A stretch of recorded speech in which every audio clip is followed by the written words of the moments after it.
123. 5 élèves ont construit une image de la boîte en effectuant chacun une translation différente. Pour faire une translation, nous devons avoir un vecteur, donc une flèche, qui nous indique à la fois une direction, on doit donc faire des parallèles à cette flèche, un sens, savoir si on se déplace vers le haut, vers le bas, vers la droite, vers la gauche, et une mesure. Donc, pour pouvoir effectuer une translation, il faut ces trois choses, la direction, le sens et la mesure. Si on regarde Micheline, elle a fait une translation de 4 cm dans la direction de D, mais on ne sait pas le sens, on ne sait pas si on doit aller vers en haut ou vers en bas. Donc on ne peut pas effectuer précisément cette translation. Simonetta a déplacé la boîte horizontalement vers la droite. Horizontalement, c'est un peu vague. Vers la droite nous donne le sens, mais on ne sait pas combien de centimètres de déplacement. C'est trop vague. Corinna, selon le vecteur T. Le vecteur T a une direction, un sens et une mesure. Donc nous pouvons effectuer la translation de vecteur T. Pour cela, nous allons avoir besoin de l'équerre, de la règle et du compas. Tout d'abord, nous allons repérer les points à partir desquels nous devons effectuer la translation. Alors, il y a un premier point ici, un deuxième point ici, qui vont former le segment qui fait le manche de la boîte, et ensuite les 3 points qui forment le triangle. Donc, je dois effectuer une translation de ces 5 points. Pour faire une translation, je dois tracer des parallèles. Donc, j'utilise mon équerre que je place sur le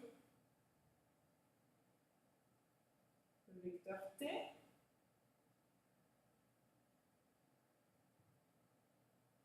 Ensuite, je place ma règle pour pouvoir déplacer mon équerre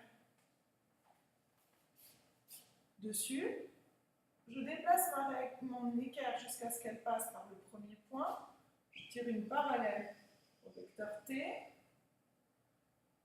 Je déplace jusqu'à ce que ça passe par le deuxième point. Je tire une parallèle au vecteur T,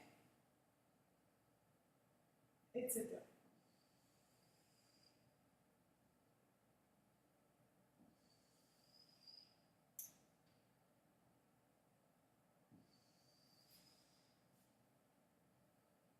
Une fois que j'ai tracé toutes mes parallèles, ces points doivent toujours se déplacer selon la mesure donnée par le vecteur. Donc, je vais prendre la mesure du vecteur T à l'aide de mon compas, qui n'est ici pas assez grand.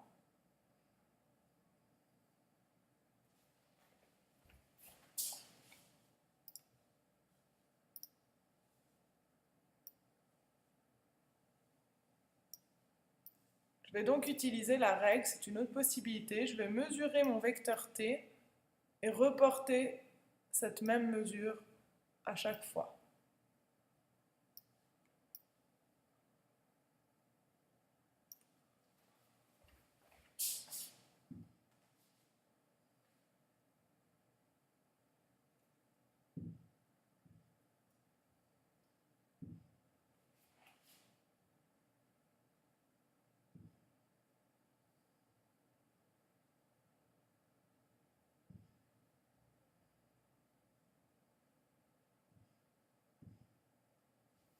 Je dois maintenant reconstituer la figure image. Pour cela, je vais relier mes différents points. D'abord, je vais former le triangle. Ah, si j'ai fait une erreur pour le déplacement de ce point, il devrait arriver là.